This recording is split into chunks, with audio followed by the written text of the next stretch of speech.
Să vorbim corect. Produs media realizat de Institutul de Filologie Română Bogdan Petricecu, HD. Cuvinte inadecvat utilizate. În dependență de sau în funcție de.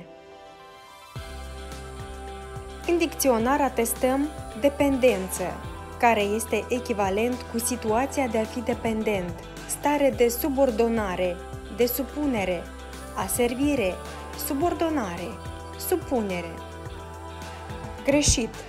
Externarea pacientului se va face în dependență de ameliorarea indicilor biochimici în sumarul sângelui. Corect.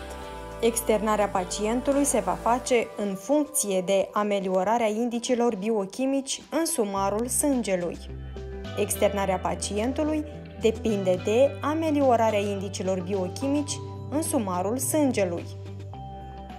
Explicație.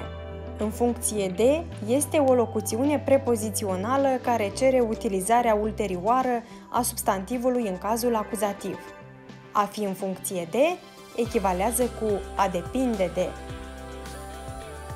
Vorbim corect.